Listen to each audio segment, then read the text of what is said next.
Yes.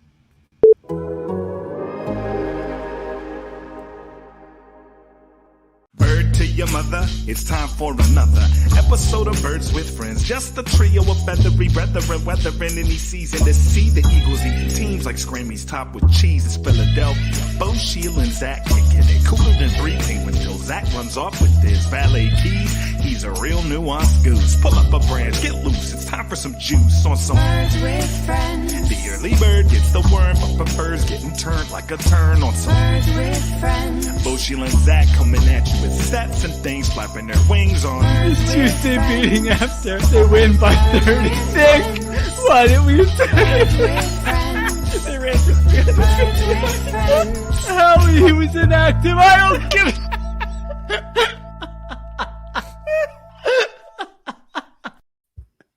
Hey, YouTube viewers, check out the ads down below the video. Hello, everybody, and welcome to Birds with Friends, the Day 3 draft wrap-up, a fabled episode in BWF lore. It is 9:20 p.m. Bo Wolf, Zach Berman, Sheil Kapadia, Marissa Dunn, who does not have to be eating at this point, so we get to see her on the show this time. And we've got really, actually not that much to talk about for a Day 3 draft. 2 picks for the Eagles. We'll talk about those, both in the 6th round. Kansas linebacker Kyron Johnson. We'll talk a little bit about that. And also SMU tight end Grant Calcaterra. We'll get into that. We'll talk about what we heard from Howie Roseman, Andy Weidel, and Nick Sirianni this evening. But I don't know. Zach, how you doing? Doing great. Excited for this pod. It's been a fun few days. It's always a little melancholy. Sheil's got a little brew donkey, looks like. A little brewski. This is the day 3 of the draft. Yes. Is the Birds with Friends 1 beer challenge. You know, if I have 2, then I'm going to wake up with a headache. So it's the 1 beer challenge. You have something. You've had something. I got a little tequila. Every night. Yeah, so this isn't, that different than tequila. Oh, my gosh. Tequila Mockingbird. ZB, feel free to get something if you want. But sorry, we cut Zach off. Zach shows up with water. You cut him off, and then I took over. So Zach, No, that's fine. No, Zach, you didn't show me your sleep stats from last night. What did you hit last night? I think I had 3 hours 24 minutes last night. So I pull that up here. Sleep last night 3 hours 44 minutes. I apologize. Okay. That was more than the night before. That was. Yes. I mean, that's closer to a nap than a night's sleep. But I do like this time. There is a sense of relief now. You know, I know for me, especially, I don't know how you guys, I know Zach, especially you get started on it a lot earlier than I do. But I feel like I'm always late getting into the prospects, forming opinions, all that. And so from a month ago until now, it just feels like a race where I'm like, all right, I gotta do the work, get some opinions in. And it's just like, get to that day. And then once this day's over, now the teams are not fully complete, but a lot of them are, pretty close to where they're going to be. So now you can look ahead. You have months ahead to look to the next season. And I'll say the big takeaway is the Eagles got more fun. The Eagles got more entertaining. Oh, all right. We've got our friends Hogan Johns in here in the podcast. The Eagles got more fun. Arguably the only other team-specific podcast that is even in the same universe, I would say, as Birds with Friends. All right. Shots fired at you-know-who. But That's right. I mean, just this 2022 season got so much more interesting with, I think we've even downplayed the A.J. Brown stuff we haven't talked about enough. Right. I mentioned it the first day. But man, just getting to watch this guy on a week in, week out basis is going to be a lot of fun. They've upgraded their immediate talent. We can get into the minutiae, as they say, of whether all the moves were smart moves or not. But this puts you, this adds a lot more juice, I think, to the 2022 season and really the 2023 offseason. I know we don't want to get too far into that, but really the next 12 months for this franchise, now all of a sudden, I don't want to say all of a sudden, but certainly has a lot more juice than I thought it did maybe, 72 hours ago. Well, I think to that point, a year ago, just thinking about how much things change over the course of 12 months. A year ago, they were coming off 4-11-1. They had just fired Doug Peterson. They hired this guy who had a joke of an introductory press conference, and there was no good young talent on the roster, it felt like. And, you fast forward a year and it seems like that has changed. They had a very good draft class last year. They've got some interesting guys in the draft class this year. Not a ton of volume, but the first 3 rounds will be interesting. And as you said, like AJ Brown, all of a sudden this is a very interesting offense. AJ Brown's only going to be 25 years old. The entire landscape of the Eagles organization right now has changed very quickly in 1 year, and I think Howie Roseman does get credit for that. And to your point, like it is now like it's not a rebuild at this point anymore. It's like pointing towards next season as like, okay, let's really see what happens. But obviously we've got a long way to go until that. Yeah, I mean, this is an incomplete team, right? I'm not crowning them. But if you told me on the morning of January 17th, right, we're in the Tampa airport flying back after that playoff game, that on the night of April 30th, they would have Hassan Reddick, AJ Brown, Jordan Davis, Nakobe Dean, and a 2023 first-round pick and a 2024 second-round pick. Jurgens. No, I mean, is it Jurgens or Jurgens? I believe it's Jurgens, but my point is, so I'm gonna go with Jurgens. I'll be honest with you. On January 17th, I did not have a strong opinion of Cam Jurgens, right? I'm just being completely honest with you. But like I knew Nakobe working. Come on. I knew Jordan Davis. I obviously knew AJ Brown. Knew Hassan Reddick. You knew Carson Strong.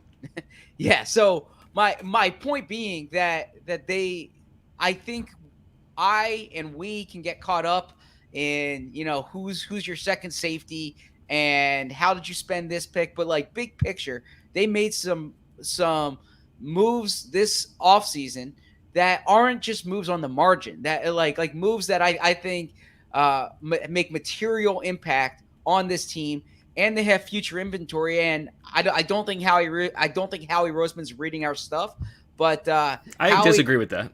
Howie made a statement today that I think that's definitely wrong. Okay. Howie made a statement today that's similar to like my takeaway last night was that Howie said if you told him the players that they got this weekend before the draft, he would have said, what future picks did we have to give up to do it? Right. And like I said the other night, if you said this is what they were going to end up with and they would still have their second and third round pick, I wouldn't have believed you. So I think overall this has been a strong offseason. Still work to do, but a strong offseason for the Eagles.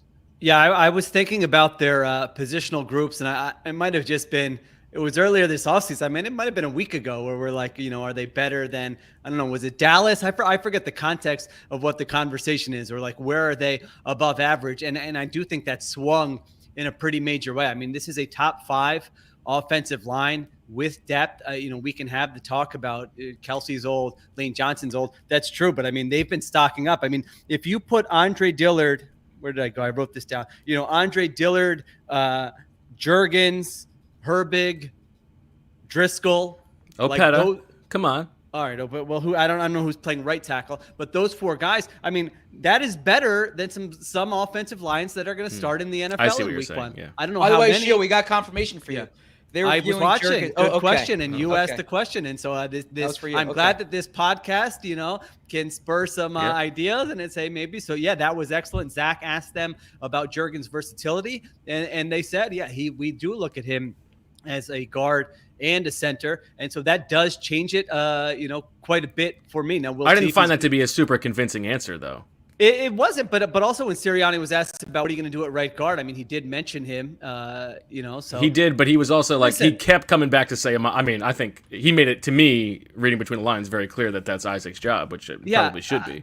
I mean, I would look, and that's not the point. Like Jurgens doesn't have to start this year. Of course. It's almost looking ahead to 2023. That if he has that versatility, then maybe you do have some options there. Well, and it's also for this year. Like it's not just Jason Kelsey getting hurt that would get him on the field. It's if someone else gets it. Exactly. And with his, he's a little undersized, but man, with his athleticism and the way he played, and Zach's favorite position coach in the NFL, you would think you would be able to mold him into being a good guard. Now, I don't know the intricacies of it enough. Maybe we can call on a Brandon Thorne at some point and see what he thinks about it. But I thought that was interesting. But anyway, offensive line I think is going to be really good.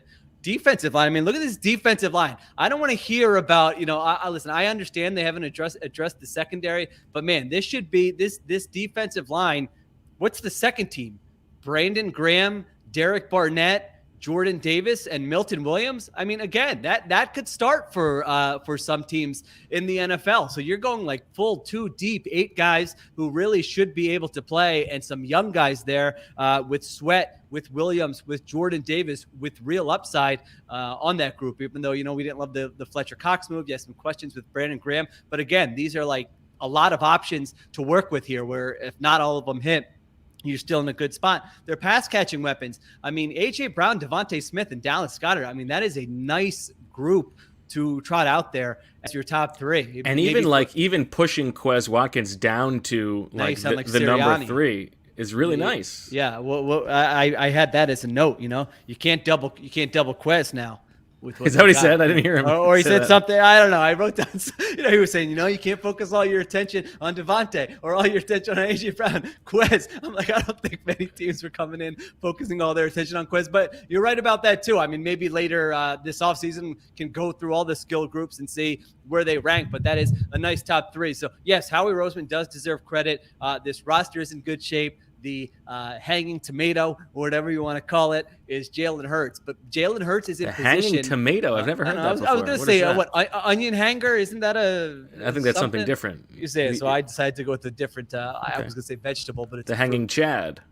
So Jalen Hurts is in position. If he's capable of making a big leap here, he is in position to do that. I don't know what I was just talking about for 5 minutes, but you can take this anywhere you want to go. See what happens when I have half a beer? Fair enough. Okay. Give me an Excedrin. Why don't we power through the 2 things that they did today? They entered the draft, or at least you're just doing this because you want to talk about your guy. But go on. Yeah, give it to him. No, I don't want to do it because of that. Baby. That is going to be a natural replay. What are we going to not talk about their pick? I mean, yeah, I'd be up for that. Yeah, I think day 3, the big picture matters more than. We'll get to that. We got time. Don't back down, ZB. Give it to him. So they enter with just a 5th and a 7th. They trade back from the 5th round pick to pick up 2 6 with Dougie P. And then they trade up from the 6th using their 7th to select Kyron Johnson, the Kansas linebacker. And then after that, they take SMU tight end, formerly retired because of concussions, Grant Calcaterra. The important things that we need to know, of course, is what this means for our games. And we may have some split winners again. So Zach already won Super Storecasting. That has been decided.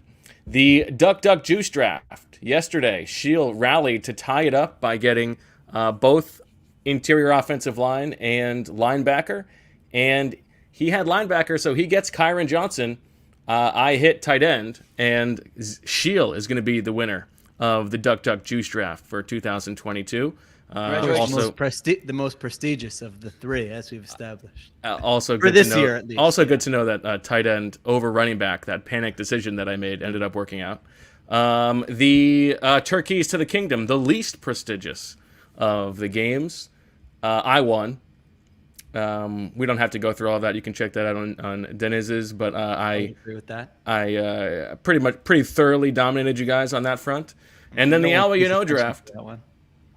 My pick, my 8th round pick, Kyron Johnson, he hits, and that is a 9-pointer, 3 + 6, which ties me with Zach in the Alba draft. I don't know what the tiebreaker is. I would imagine the tiebreaker should be who gets more. You can have it, but honestly, you can have it. I think it matters. What do you think it is, Bo? What did Bo say he thinks it is? I think Zach should win because he got 2 people and I got more 1. people correct. Yeah. Honestly, I think if I genuinely think in the Wolf household, when you guys recount the. I don't want your charity. I don't want your charity. I love this, CB. This is such a good angle. You say I won the Al draft. Your kids are gonna be so proud of you. Whereas, if I say that, Like, can I have more cereal, right? So Okay, you just continue telling your children that Jordan Howard's going to make the opening day Week 1 roster. I love and this. let them wake up on that Friday morning and look at you like Papa, but you told me Jordan Howard was going to be on the team, Papa. I love this. ZB going. Why did you lie to me, Papa?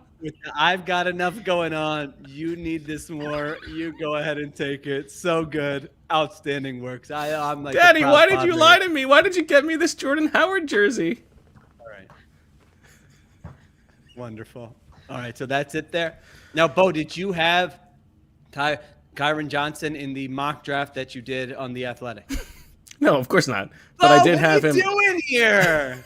I had him on. I had him on a different mock draft earlier in the offseason, and I had him in our superlatives as a player to watch for the Eagles. But this is my problem. I get 2 in my head on the final mock draft, and I want to use guys that I haven't used already. It's a whole all we got in my head Zach fakakta thing. And Jordan Davis in the first round among the 3 of us. I believe so. Yeah, well, but they only had 5 picks. Yeah. You kind of all right. So we still have a streak going thanks to ZB.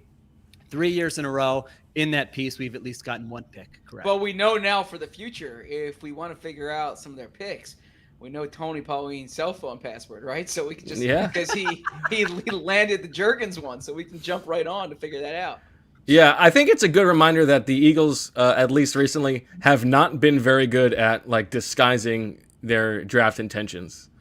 Like you can take like the widely reported stuff pretty seriously.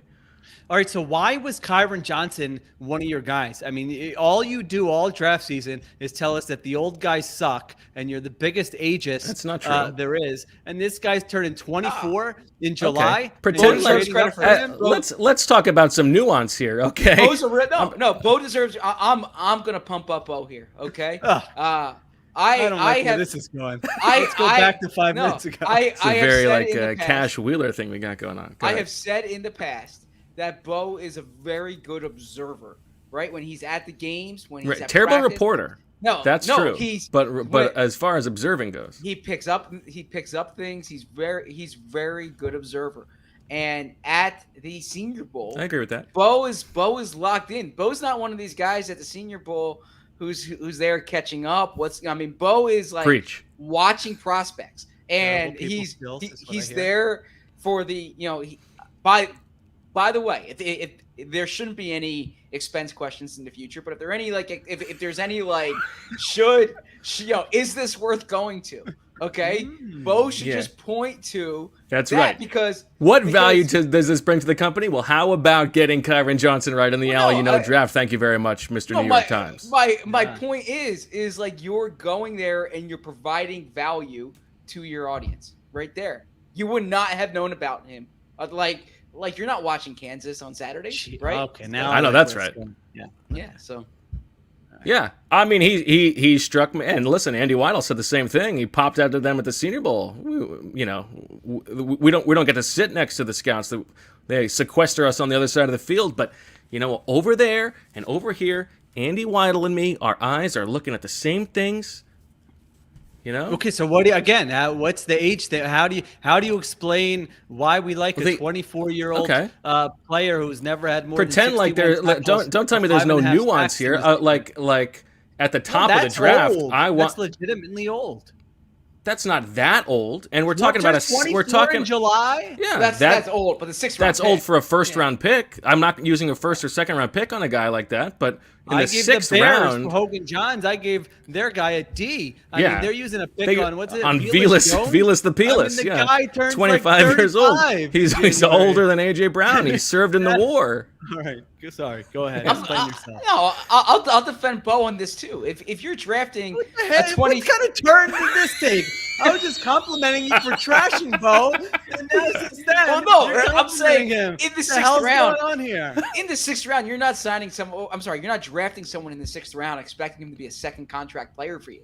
If you get 2 or 3 or 4 serviceable years out of him, and this is no disrespect to I know Marissa's the only one here who actually has a stake in the game of a 20 of a player getting a second contract, third contract. Zach, it's true. You could keep going. It's okay.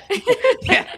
But my point is that if you're spending, if you tell me the outcome for Johnson is that he'll play special teams for the next 3-4 years and then he'll sign somewhere else, that's fine. I think there's a legitimate defensive upside also.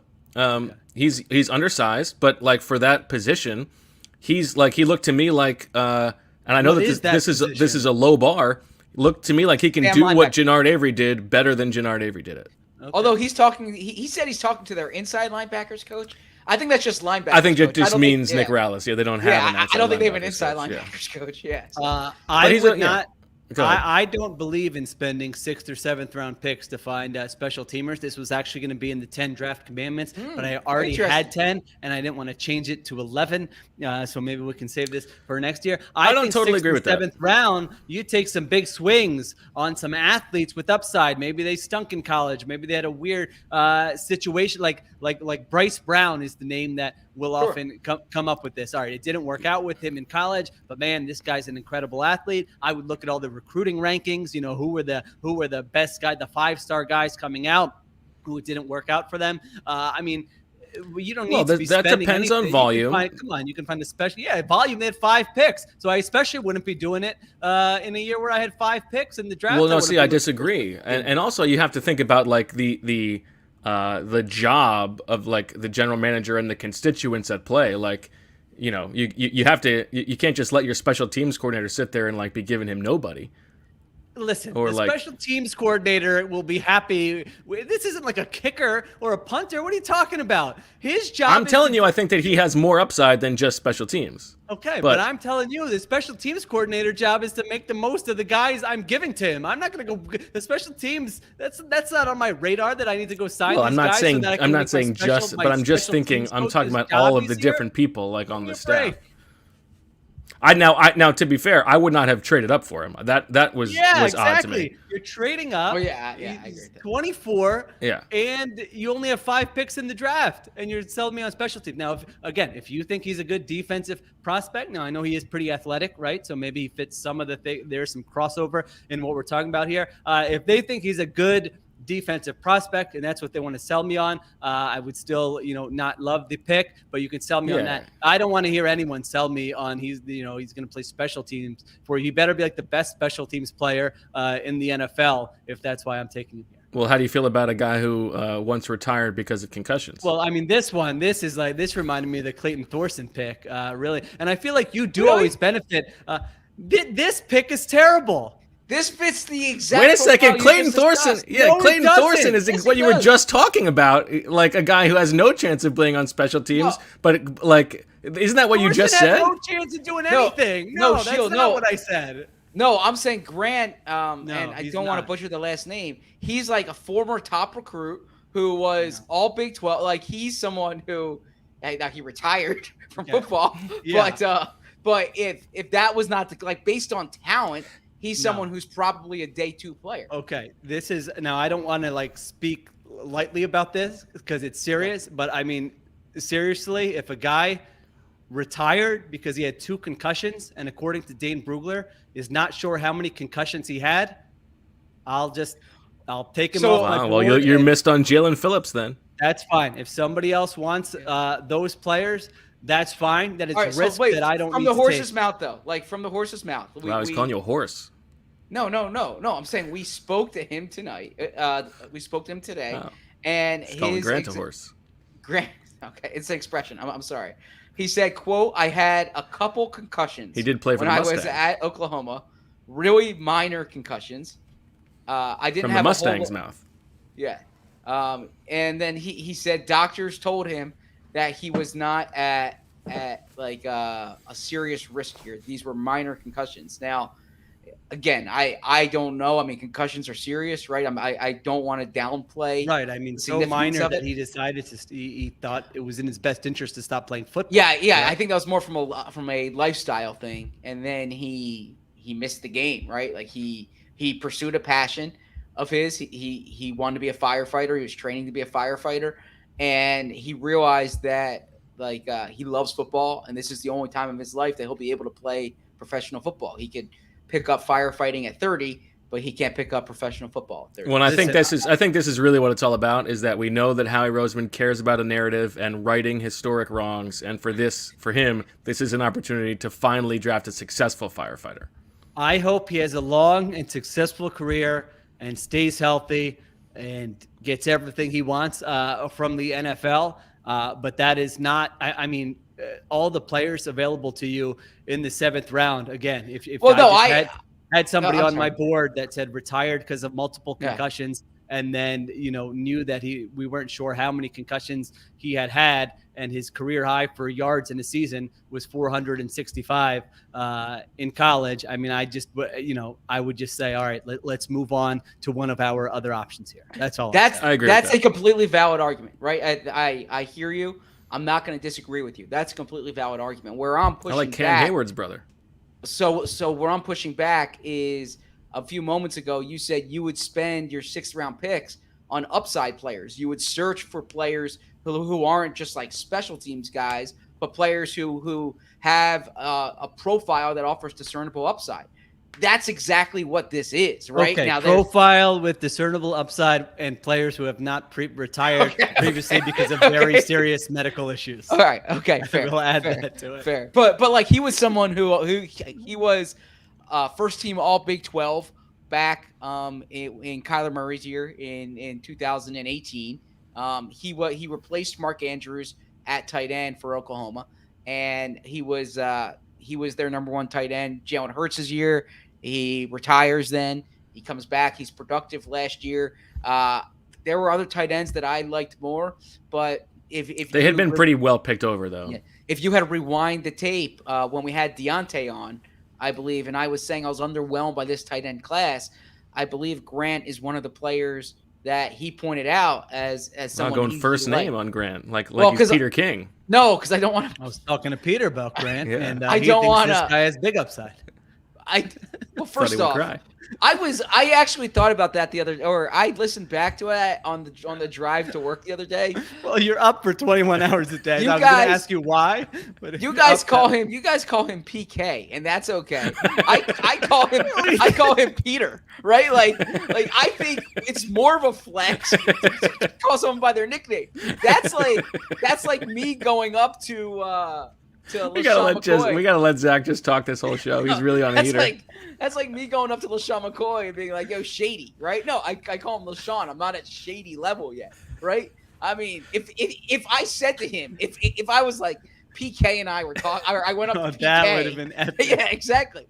His name is P. I call him Peter, right? So, anyways, but in Grant's case, I'm still working on the last name, and I don't want to butcher. I was on a show earlier, and I think I called him. That's not really a flex. I think I called him Calcutta. Okay. so I'm going hashtag Sports Indian. I'm going Grant until I nail the last name. All right. So Calcaterra. Calcaterra. No, I mean he will be Calcutta. Calcutta. All right. Do we need to take a break? Yeah, why don't we take a little break, hear from our sponsors, and hopefully Zach has some more spicy takes to share on the other side. The last thing you want to hear while listening to your favorite podcast, Birds with Friends, is another gimmicky ad. NJM feels the same way. It's why they have provided award-winning service without the use of mascots or repetitive jingles for over 100 years, unlike just about everyone else. Instead of the gimmicks, they focus on what's important, what they can do for you. When you apply for an auto, home, or renter's policy, NJM will work to ensure you get the coverage that's right for you. That must be the award-winning customer service they're known for. And when you switch to NJM, you could save up to 20% on your auto insurance. I think I know what I'm going to do when this episode's over. Probably going to be late, but they'll be open. It's NJM, baby. No jingles or mascots. NJM, just great insurance. New Jersey Morris's NJM. Visit njm.com/podcast for a quote to see how much you could save on your auto insurance. All right, guys and girls or others, man to man, But this doesn't have to be man to man. This could be just for the man in your life. It could be for whoever you want it to be for. But whoever it's for, you need to know that I care about you. I want you to feel confident and to prioritize your health, your relationships, and your sense of well-being. If you are ready to do that for yourself, it's time to start with Roman. Roman offers a discreet process from start to finish. Prescription and over-the-counter treatments are available. It's fast, free shipping, so you don't have to wait to start fighting hair loss. Science-backed treatments that are proven to help slow or stop hair loss, and in some cases, even regrow hair. Listen, you could go one of two ways. You could pull the Sheil and just, cut the cord, go straight bald. It's worked out very well for him. He's a fetching man. Or, if you're not quite ready to make that jump, go to Get Roman. Go to GetRoman.com/BWF, which would be even better because if you're approved, you can treat your hair loss for as low as $20 a month. That's GetRoman.com/BWF. All right, back on Birds with Friends, Bo, Zach, and Sheil. How do you guys feel about a quick little spin through the NFC East to see what they did in the draft for our listeners? Sound good? Not thrilled about it, but go ahead. Washington uses their first-round pick on Sheil's boy, wide receiver Jahan Dotson. Use the second-round pick on Alabama defensive tackle Fedarian Mathis. Reach. Then Brian Robinson, the Alabama running back. Reach. Louisiana safety Percy Butler. Very interesting pick in round 5, taking North Carolina quarterback Sam Howell. Closing it out with Nevada tight end Stiff Cole Turner. Tulsa guard, my boy Chris Paul, and a Oklahoma State cornerback, Christian Holmes, at the end of the draft. Strikes me as underwhelming and not a great use of resources. You guys? My class grades will be on The Athletic on Monday. I need a day to digest all of it tomorrow, so I have no input here. Zach? Yeah, I would really like to take some time and kind of analyze everything. I hear... I can give the momentary analysis, but honestly, I've been so knee deep in the Eagles. Well, that's why I'm taking a step back. Yeah, but I'm saying I would like to give cogent thoughts about it as opposed to this episode's not about cogent thoughts. You've slept 6 hours in the past 72. This is about knee-jerk reactions and having some spice. Dallas, Tyler Smith at 24 overall, the Tulsa tackle. Sam Williams, the pass rusher from Ole Miss. They continue to take shady character guys. Jalen Tolbert. He's like a big time talent. Actually, we know that you of all people do not care about what people do off the field. It's all about making the best football team possible. I care quite a bit about the off the field. But the football team shouldn't care. Is your official position? Based on what? Where is that coming from? Based on the Deshaun Watson conversation we had at the owners' meetings. Jeez, you've been holding on to that for a while, haven't you? No, I thought that was your official position. You made it very clear that teams shouldn't worry about what people do off the field. I never said teams shouldn't. Gosh. I simply said that I don't view sports as my moral compass. I maintain my own moral compass and I don't apply it. Anyways, we don't need to get into that on the third night of the draft. What I think is Jalen Tolbert. Go ahead. Oh, you're still doing this. No, go ahead. Yeah, Jake Ferguson, Wisconsin tight end, popularly linked to the Eagles. Matt Waletzko, the long-armed tackle from North Dakota. Deron Bland, I did. Damone Clark, who was highly rated but has neck surgery, so he may have to sit out a year. John Ridgway, the Arkansas defensive tackle, and Devin Harper, the Oklahoma State linebacker. Doesn't move the needle for me too much. Are you still going? And then finally we have the G-Men, Shane. As predicted, maybe turning this ship around here. Kayvon Thibodeau, Evan Neal, Wan'Dale Robinson, who did we settle on him as the official wide receiver of Birds with Friends? I don't know. I thought you guys were going to announce it we on did. The live room. Okay. And we didn't, but I think we did. And then Joshua Ezeudu from North Carolina, the offensive lineman. Cordell Flott, the LSU nickel. Daniel Bellinger, Dane Belton, Micah McFadden, DJ Davidson, Marcus McKeithen, and Darian Beavers. That looks like a pretty good class. What would you grade the Eagles draft? Since I have to do this, let me get input from the experts here. You're grading it based on the Are we including AJ Brown in it? Well, I mean, Howie certainly is going to be doing that for a long time. Anytime Are we including Tay Gowan? It starts with, here are the resources they had on Thursday night, or even you could go back and include the Saints trade. I don't have an issue with that. Here are the resources they had at the beginning of draft season. Here's what they ended up with.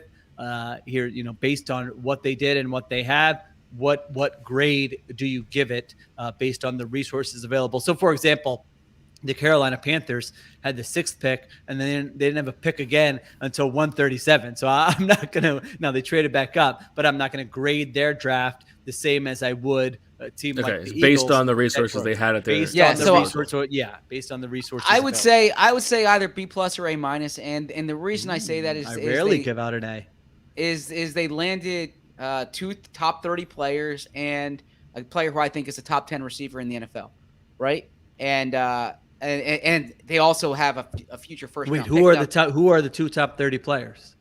Jordan Davis and Nakobe Kyron Johnson. Okay. Sorry. Yeah. No, I should the say league doesn't think he's a top 30 player.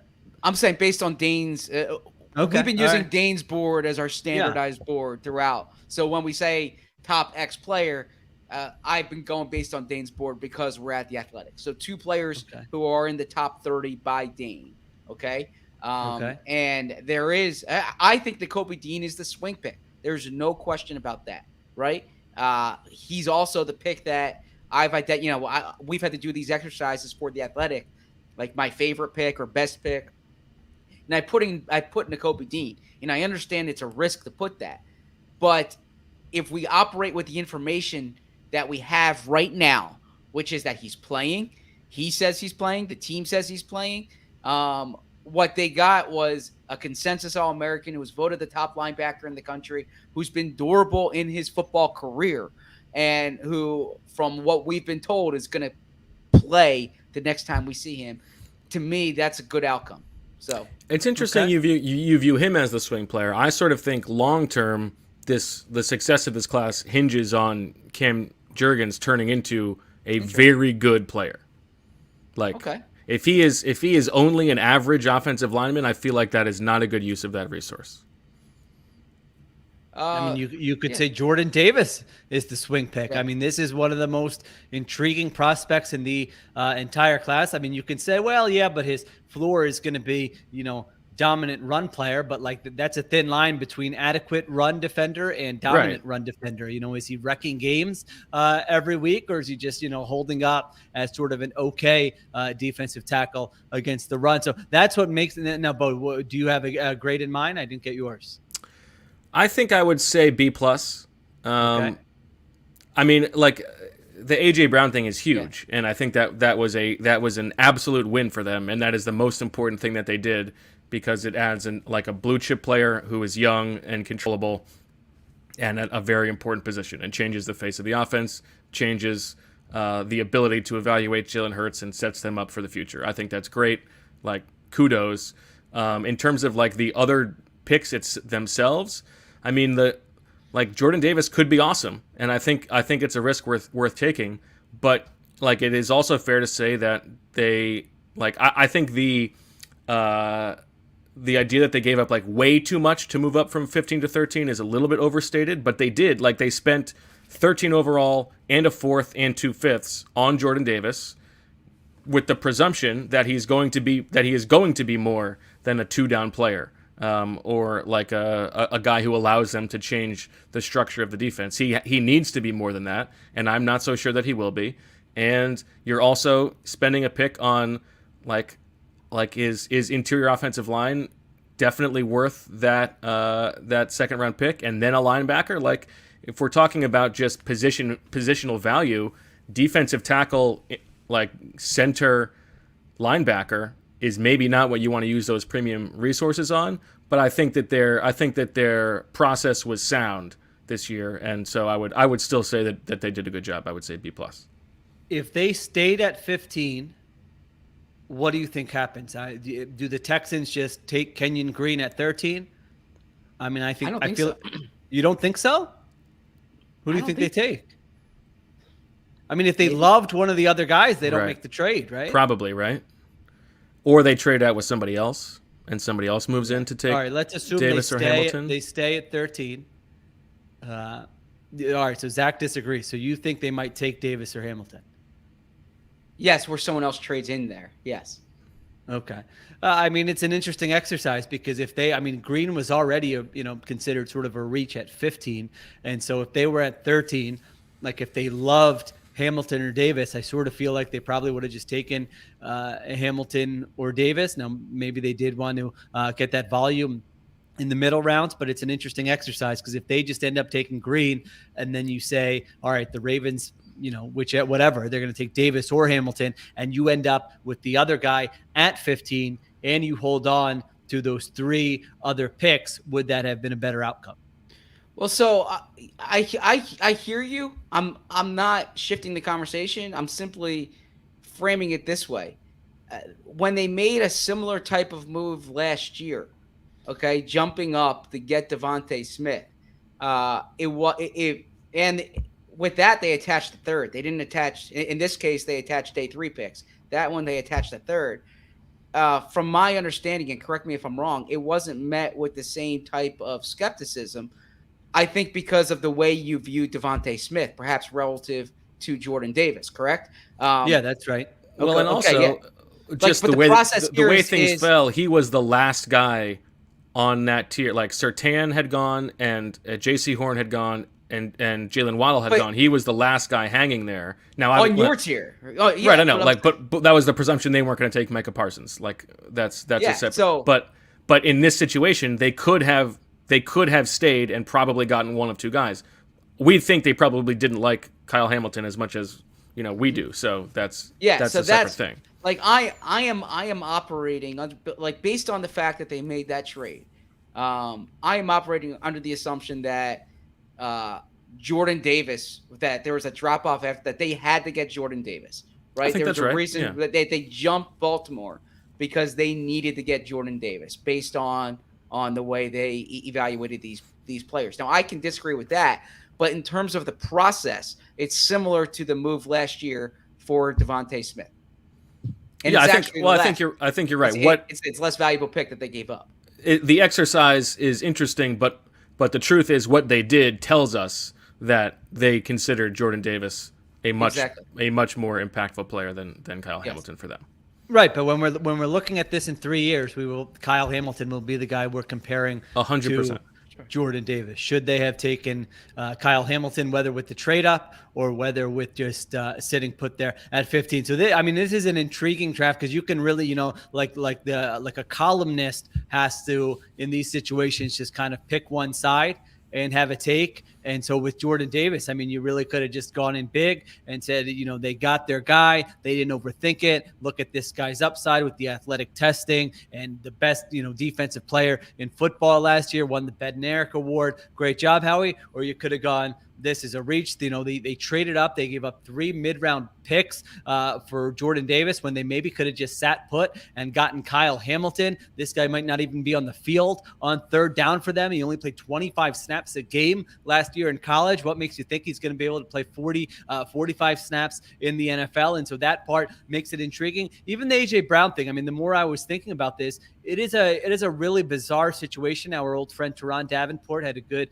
piece with A.J. Brown on ESPN.com where A.J. Brown said they were only offering him $16 million per year. That's with incentives up to 20. Yeah, right? That's a joke. Right. Like you don't even go to the table if you're like his agent. Like we're not even going to the table. I'm not even picking up the phone if that's what your offer is to me. $16 million per year for a guy who's 24, 25 years. It sounds stupid to say because it's still $16 million, but you get the point. 24, 25 years old and, really has the ceiling to be one of the best wide receivers in the NFL when you're looking at what Christian Kirk, Devontae Adams, Tyreek Hill have gotten recently. And so I mean, the only thing I thought of was, is there something medical that the Titans have more information than everybody else has about it? And that's why they're saying we're not willing to go there, because it remains a head scratcher to me. When you draft a guy like that, he's done everything you've asked for him. He embodies the toughness they want to play with. He's been productive. You're seeing his former teammates tweet stuff out. Seems like a great teammate. Checks kind of every box to the guy. You would say, reward this guy. This is good for our culture. And they weren't willing to go anywhere close to what the Eagles were willing to go with. So that's another one where you just kind of take a step back and look at both sides of it. Cam Jurgens, we've had the whole conversation. I mean, does it make sense to spend a pick that high on a guy if he's going to be potentially blocked in year one and might be blocked in year two? Nakobe Dean, is it a steal? Oh my gosh, I can't believe this guy was available, absolute home run pick. Or is it, why did the rest of the league pass on him 82 times? So it really is. They didn't make a lot of picks, but man, the picks they made, the moves they made, you really can look at it from both those angles. Yeah, I think that's why it's hard. There's such an information gap. It's hard to be definitive in your takes on some of these things. I think there is you do need to acknowledge that there are multiple sides here, and we don't know everything, obviously. More so than in free agency or something like that. I don't know. Yeah, and I agree. You apply the same type of. You have to apply that skepticism, and I'm. The Nakobe Dean thing is mystifying to me, because that Joe Shane quote is it's 180 compared to the Howie Roseman quote. Right? This isn't a matter of interpretation. The chest puffing is so bizarre. Yeah, this isn't what shade of gray do you believe in? This is one black and one white, right? And it's befuddling to me. So I don't have any. The only information I can operate with right now is that he's going to play, and that there's not any. It's not like David Ajabo, where he underwent surgery and you don't know when. Is he going to return to form? No, the Eagles are saying there's not an injury here. It's not like an injury he needs to recover from. And the guy's very very handsome and a great personality. But so that I have never David Ajabo? Him too, but mostly Nakobe Dean. In 10 years doing Zach. this, I have never covered a situation where a wide receiver. Sorry, I haven't covered a wide receiver. No, a situation where there's just such a polar difference in terms of the way the Eagles are saying it is, and apparently the way the league viewed it. Yeah. You're right. I agree. Break? Yeah. Let's take a break, come back, and close this bad boy out. Keeping things fresh is the best way to stay motivated and keep from burning out on doing the same thing over and over. Well, guess what? Peloton is pushing you further with so much new on the Peloton Bike and Peloton Bike Plus. New classes, new music, new ways to keep your workouts fun and motivating. You know what I've been doing recently, actually? I have been doing some of the Spanish language rides on my Peloton. I believe her name is Camilla, and it's great. I don't understand most of what she's saying, but I love the music, great beats, big time jams, and I'm picking up a little Spanish here and there. So I'm working on my mind, I'm working on my body. What could be better than that? Plus, they've also got other options like the boxing classes, the new artist series. More daily workout variety. That's what Peloton is all about. So visit onepeloton.com to learn more. That's ONEPELOTON.com. Let's say you're an NFL general manager. It's draft season. You know what that means. Long nights, grinding tape, up early to grind tape again. You know what you need to keep yourself going? You need some coffee. And you don't want this grocery store weak coffee, this stale garbanzo bean nonsense. You want something that is curated for you, that is delicious, that hits all the notes that you want it to hit. That's where Trade Coffee comes in. Trade connects customers to the freshest and best tasting coffee they've ever made at home by partnering with the country's best craft roasters. These are independent businesses from big cities and small towns Trade customers are truly impactful for these independent roasters, often being the largest source of new growth for them. So if you're John Lynch, if you're Les Snead, if you're Howie Roseman, if you are Joe Schoen, is that his name? Is that his name up in New York? Maybe. If you're one of those guys, you need a little pick-me-up. Trade Coffee. What are we talking about? We know you're listening to the show. Let's go. Right now, Trade is offering new subscribers a total of $30 off your first order plus free shipping when you go to drinktrade.com/BWF. That's more than 40 cups of coffee for free. Get started by taking their quiz at drinktrade.com/BWF and let Trade find you a coffee you'll love. That's drinktrade.com/BWF for $30 off. And don't forget, Mother's Day is coming up. A Trade subscription is the perfect gift for the coffee lovers in your life. All right, back on Birds with Friends. Zach, Sheil, Marissa. Zach, anything else from the wrap-up press conference that we should discuss from talking to Howie, Andy, and Nick? Yeah, a few things. First off, the Tyrann Mathieu question. Nice. Okay. All right. Look at you. Always getting better. One. Pick one thing every day to get better at. Well, I try to pick more than one thing. Just try to be a better version of yourself every day, right? Howie did not categorically eliminate. Like he said, there's nothing imminent there. They're always. What is the worst version of you? What is the worst version? What's the worst version of you? I was I don't know. There's a lot of versions that aren't. What was the word you were about to say? Crown? No. Crying? Crack? I was gonna say cranky. Like there's okay, yeah, that's good. Yeah, That's my favorite version. No, yeah, we love a cranky ZB. I felt very bad. Last night when we were off camera, I felt like I wasn't nice. So that was I felt disagree. poorly about that. Anyways, what I was saying was I never got that impression. So Howie did. He left the door open, which I think is very relevant because I do think they're going to make moves there. At corner, it was interesting. Howie said when they were on the board, there was never a corner under serious consideration. Just kind of the way the board fell. They only had 5 picks, right? So they were only on the clock 5 times, right? But there was never a corner there that they were going to take. My understanding is that there's optimism about the undrafted corners that they're signing.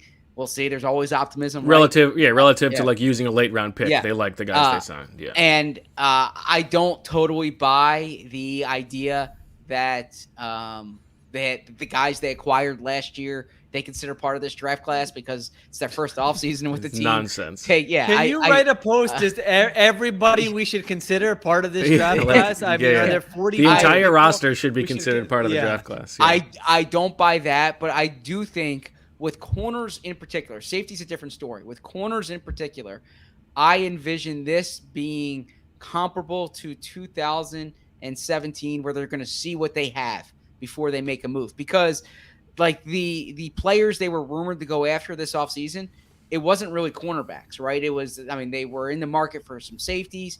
They were in the market for receivers, but like they weren't going hard after corners. So I do think they like some of these young corners that they have, and they'll see what happens. In and I think that is a totally reasonable strategy. I think that's totally fine. I mean, as we said, they signed Steven Nelson last year in July. Yes. Like to see what you have, to give Zach McPherson and Tay Gowan and these guys like a shot, just to see if they make a jump, I think is totally reasonable. And there are plenty of veteran corners who are like playable, who will be available in the summer. It's not, and as you say, it is not the same at safety, but at corner, I think this is a fine strategy. As long as you don't come out with one in the first 3 rounds, I don't think there was any need to like force a pick after that.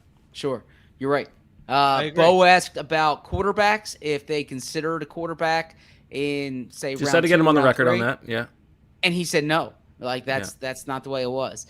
A few other things. Okay, so you can expect some changes to come in the Eagles front office. They lost Brendan Brown, they lost Ian Cunningham.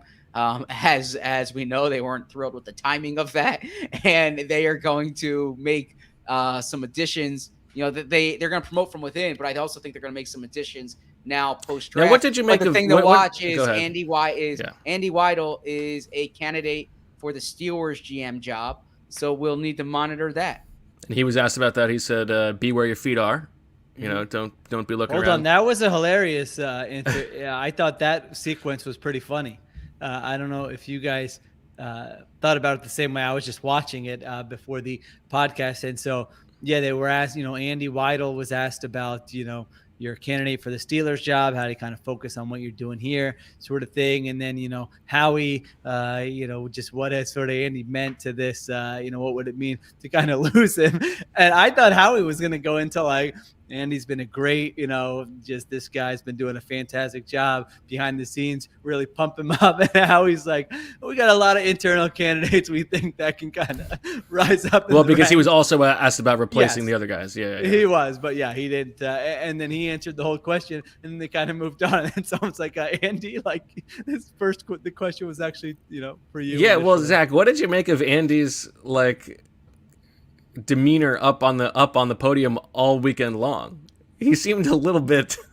I don't want to just body language read, but what did you think? Like that he wasn't all the way. He wasn't all the way there. It felt like. You think this is it? You think he's going to Pittsburgh? I think there's a chance that he's either going to Pittsburgh or somewhere else. Oh, interesting. Okay. Yeah, I don't know. I mean, it's always it was always a weird spot with Joe Douglas too, because like Howie's the one who it's kind of like the Howie show up there, right? And Doug Peterson used to I'm sorry, I should speak more clearly here. Nick Sirianni made the joke tonight that he was speaking totally clear. Yeah. He felt like the bodyguard, because he wasn't getting any questions. Doug Peterson, there was a column Mike Sealski had a few years ago where he said Doug Peterson's like a potted plant when he's up there at the press conferences because well, yeah, but it's tough for the head coach to be up there. Like, we're not going to ask him questions. So my point is that it's the Howie show when he's up there, right? Right. So because it's the only time we get to talk to him. Yeah, and he's the one who makes makes the the final decision. say. Right, exactly. Exactly. So unless a question is unless you're asking for a nitty gritty scouting breakdown, did we lose Bo? Yeah. Okay. That was unless Howie you're looking for the in-depth one, it's not Andy's territory here. So I think it would. I mean, I'm not the one organizing this, but it'd be nice if you could talk to Andy separately, and then you can get kind of the context from him. But then how he handles the big picture things. But we always talk about it when they have Sirianni and Howie up there at the end of the season. It's like all the questions go to Howie. So it's just the nature of those joint press conferences. I did watch yesterday's also. I was struck by, Howie and Nick really sort of yucking it up and, laughter and side conversations and pats on the back. I thought that was, interesting to see. I mean, if you think about it, things have gone really well so far. It's been, I don't know if it's the honeymoon phase or not. It's been a little bit over a year. They overachieved in the first year there. But, yeah, that was, Sirianni certainly had a lot of energy. He seems like a pretty I don't know if agreeable is the right word, but he seems like a pretty easy person to work with as we lose Bo after he takes a chug of tequila there on the side. I thought Howie referencing Jason Kelsey as both Kels and Jace. Yes. Kels, Jace, listen, that thing, I mean, the Rodgers Favre thing, I was like, I didn't think it was real when you guys said it. I thought it was pretty funny to me. It is very different to want to have a 25-year stretch where you don't have a bad quarterback than to have a 25-year stretch where you don't have a bad or you have a center. So I did think that, he came back to that a couple times. So I thought that was interesting. How he said this goes back to what Zach was saying about Nakobe Dean. He said, we just got off the phone with him. You're going to have to hold his ass back, he said. Really, to your point, Zach, all in. Yes. Kobe, get in your tickets for Nakobe Dean, Defensive Rookie of the Year. This guy, they are not lowering any expectations for Nakobe Dean. Is it Nakobe Dean or is it Dean Nakobe? Nick Sirianni in a suit? You guys didn't mention that. I thought that was interesting. Why was he wearing a suit yesterday? Did he wear a suit the first night? It's the football. Yeah, it's the football guy drafting. Okay. Actually, the first night. Football guy prom. Yeah, Howie made a reference. That's a good one. Howie made a reference that he was the only one who was not wearing a tie the first night, right? Yeah, he's not a big tie guy, I feel. Not anymore, right? Yeah. Yeah. Okay. What does that mean? Means Was he there used to was wear- there an incident? No, he's still. Look, I'm the same way. Pre-marriage, I was always wearing the tie. Post-marriage, Emily says she doesn't. She likes the jacket shirt look, right? Oh, interesting. Well, now Zach, I think Okay. speaking of like a football marriage, now that the Howie Roseman podcast has been published, what were some of your takeaways from his conversation with Thomas Dimitrov? You know what? There were Just so many name there the that podcast or something. I mean, people. I don't know the name of the knows what podcast. you're talking about. Like, no one knows what you're talking honestly, about. right now. are we doing a pod this week? Why would anyone know what you're talking about right now? You think Yeah, everybody's just we don't need to going fit and that looking into up this- Howie yeah. Roseman podcast with Thomas Dimitrov. Like, yo, I would presume that some of them follow Zach on Twitter. I mean, maybe there's.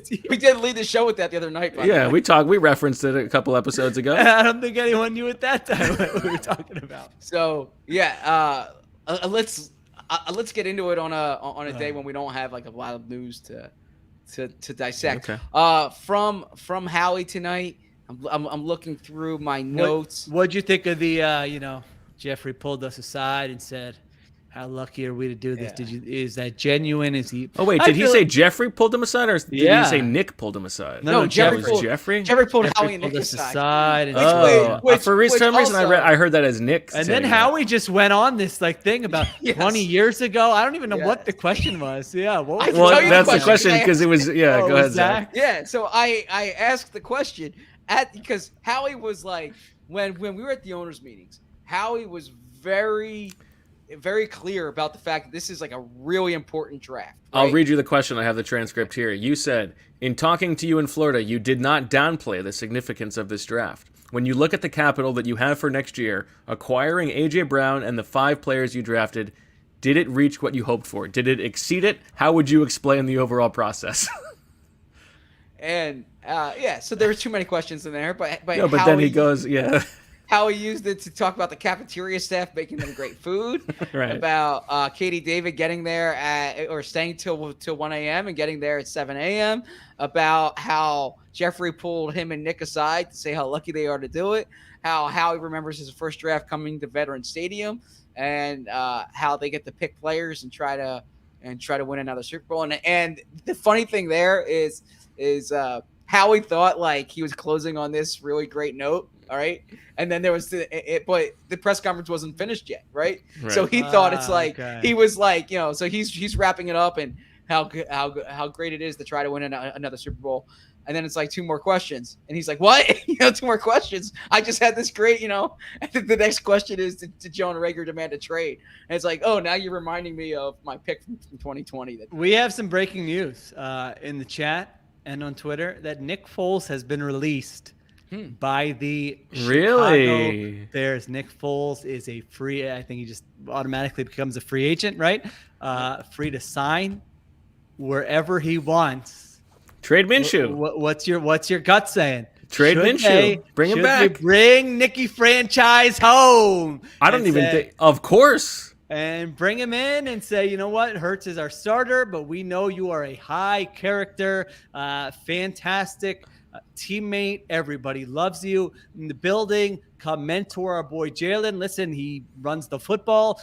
We believe in investing in the backup quarterback position more than anyone else. Your boy Kels is still at center. I mean, talk about a smooth transition. If you have to play, you guys know how to set protections together. By the way, we just got a little AJ Brown. We got Devontae Smith. Listen, there are some ballers here who weren't here when you were last here. Do you give Nicky franchise a call right now and say, hey, Nick, come home, baby? Without any joking nature at all, 100% serious. If they can get anything for Gardner Minshew, the answer is yes. The answer is trade Minshew and sign Nick Foles. 100%, absolutely. More hesitant. No. So I would do what Bo just outlined. I would trade Minshew for a corner or for a safety or for a 2023 draft pick. The rub here, I'm not sure Nick Foles wants to come back to Philadelphia. Yeah, but what are his options now? I mean, this is. I understand what you're saying. I think you mentioned that before, but is this a different scenario? I think Nick might be like, look, I'm happy with the way that ended, right? Yeah, sure. Don't mess with that. But also, cash rules everything around me. I think someone's going to call it now that he's a free agent. Did the Jaguars sign a backup quarterback, right? Otherwise, that would just be perfect. That would if be you're the interesting. Jaguars, get in here. Big shot Khan's like, can't get any more of my money, man. I paid you what? I gave you that. That's true, right? Yeah. They have CJ Beathard, who's that's not moving the needle. Right. So Jacksonville, does Carolina say, come in here? We don't have He's better than Darnold. Viable answer. What about Andy the Seahawks? How about the Seahawks? The Seahawks. Do they say, hey, this guy's won a Super Bowl? He beats out Drew Lock easy. Just chuck the ball down to DK Metcalf. Listen, he likes to push the ball downfield. DK and Tyler Lockett. This is interesting. I would absolutely make the call, though, if I were the Eagles. If Nick Foles, Nick, it would be a much different offense, obviously. But with these pass catchers, it would be interesting to see a guy who, with this offensive line, 100% they should do that. Yeah. I mean, Minshew's going to be a free agent next year anyway. Like, what are we doing? Yeah, they should be calling Matt Rule saying, you want a little Minshew mania, because I think they might have been interested. And that's a guy you can fleece because they're sort of a disaster. Yep. Get a pick back for him next year and then say, Nicky franchise, come home, baby. Absolutely. Okay. Well, we'll see. Okay. Maybe we'll have something to talk about for our next pod. Speaking of horses. Okay. That's about all we got. Marissa's got a heart out here. Marissa, how's your hotel room? You're usually the one watching us in our hotel rooms. How's your setup over there? You made that sound very creepy.